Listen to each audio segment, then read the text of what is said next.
नमस्कार, मैं हूं प्रतिमा पांडे और आप देख रहे हैं NP21 न्यूज समाचार। देश और दुनिया की तमाम छोटी बड़ी खबरों के साथ चलिए शुरुआत करते हैं खबरों का सिलसिला। जम्मू कश्मीर के एलजी मनोज सिन्हा गाजीपुर के सिखड़ी गांव पहुंचे, जहां उन्होंने पंडित मदन मोहन मालवीय इंटर कॉलेज में आयोजित कार्यक्रम में बतौर मुख्य अतिथि शिरकत की। पंडित मदन मोहन मालवीय और स्वर्गीय अटल बिहारी वाजपेयी की जयंती पर आयोजित इस कार्यक्रम को संबोधित करते हुए जम्मू कश्मीर के एलजी मनोज सिन्हा ने कहा कि लोगों को देश के प्रति अनन्य निष्ठा होनी चाहिए। मनोज सिन्हा ने कहा कि भारत सबसे पहले है, इंडिया फर्स्ट, बाकी सब कुछ बाद में। मनोज सिन्हा ने कहा कि स्वर्गीय अटल जी कहते थे, राष्ट्र सबसे पहले बाद में राज। लोगों को संबोधित करते हुए मनोज सिन्हा ने कहा कि देश की जनता को एक महान लक्ष्य और निश्चित दिशा में नाम देना ही भारतीयकरण है। मनोज सिन्हा ने कहा कि हमें इतिहास में जीना नहीं है, हमें इतिहास से प्रेरणा लेनी है। समाज के सभी वर्ग देश के प्रति अनन्य और अविभाज्य निष्ठा रखें। मनोज सिन्हा ने कहा कि समाज के सभी वर्ग को स्वर्गीय अटल जी की इस वाणी को याद रखना होगा। मनोज सिन्हा ने प्राचीन भारत का उल्लेख करते हुए कहा कि 1700 ईस्वी तक भारत इतना श्रेष्ठ था कि दुनिया का कोई देश इसके बराबर नहीं था।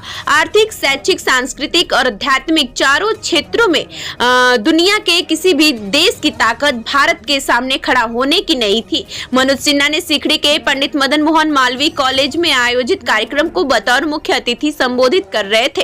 पंडित मदन मोहन मालवीय और स्वर्गीय अटल बिहारी वाजपेयी की जयंती पर यह कार्यक्रम आयोजित किया गया। एलजी मनोज सिन्हा कार्यक्रम के बाद वाराणसी के लिए रवाना हो गए।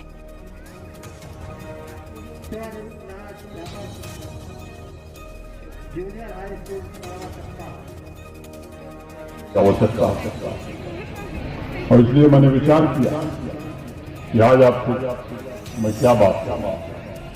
अटल जी का कहना था कि किसी भी व्यक्ति के लिए राष्ट्र सर्वोपरि होना चाहिए। भारत में रहने वाले सभी व्यक्ति, चाहे जिस भी पंथ के हों, जिस भी भाषा के हों, जिस भी जाति के हों, किसी प्रदेश के हों, वह भारत के प्रति अनन्य और अविभाज्य निष्ठा रखें। यानी भारत सबसे पहले, इंडिया फर्स्ट, बाकी सब कुछ बाद में। कभी कभी स्वर्गीय अटल जी इस बात से दुखी रहते थे कि अनेक लोगों के लिए राष्ट्र बाद में आता है, और उन्होंने बिना लाग लपेट के इस बात को कहा भी कि संपूर्ण भारत के प्रति निष्ठा रखने वाले व्यक्तियों की संख्या उंगली पर गिनी जा सकती है। कभी कभी भारत को देखकर एक भीड़ का भ्रम हो जाता है, और आप जानते हैं मित्रों, भीड़ का कोई गंतव्य नहीं होता, न ही भीड़ का कोई मंतव्य होता। देश की जनता को एक महान लक्ष्य तथा एक निश्चित दिशा में नाम देना ही भारतीयकरण है, इंडियनाइजेशन।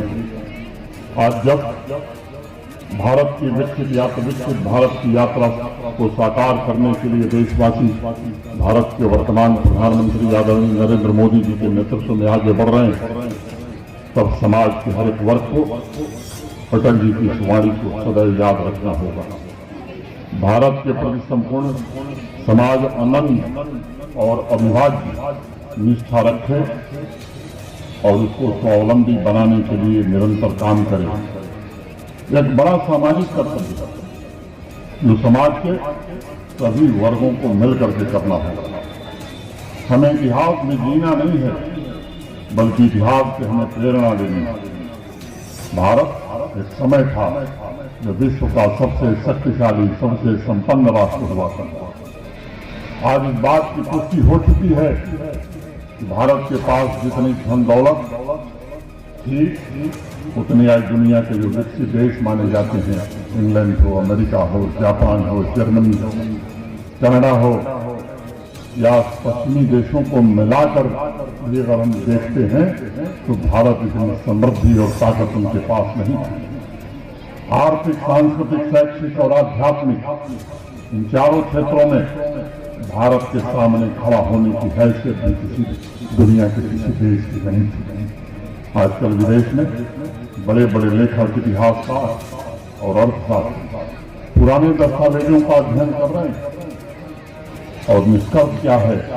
भारत इतना श्रेष्ठ था कि 1700 ईस्वी तक औद्योगिक रूप से इतना विकसित था भारत कि दुनिया का कोई देश उसके बराबर खड़ा नहीं होता। लेकिन लंबे समय की गुलामी के कारण, आक्रांताओं की लूट के कारण, जिन्होंने लगातार सैकड़ों वर्षों तक हमारा यश, वैभव, धन सब कुछ लूटा, हम गुलामी के कारण दुर्बल भी हुए, गरीब भी हुए, असहाय भी हुए। धन्य है हमारे देश के वो महान स्वतंत्रता सेनानी, हमारे पूर्वज, जिन्होंने बलिदान देकर के संघर्ष करके भारत को फिर से 1947 में 15 अगस्त को आजादी दिलाई। जब देश आजाद हुआ तो हालात बद से बदतर हो गए। अनेक अध्ययन हाल फिलहाल में दुनिया में हुए हैं, प्रमाण के साथ अनेक शोधकर्ताओं ने कहा है कि 1100 से होने वाले आक्रमणों, विदेशी आक्रांताओं तथा अंग्रेजों की लूट का अध्ययन अगर किया जाए तो भारत से 45 ट्रिलियन डॉलर महज 173 वर्ष में लूट कर विदेशी भेज गए।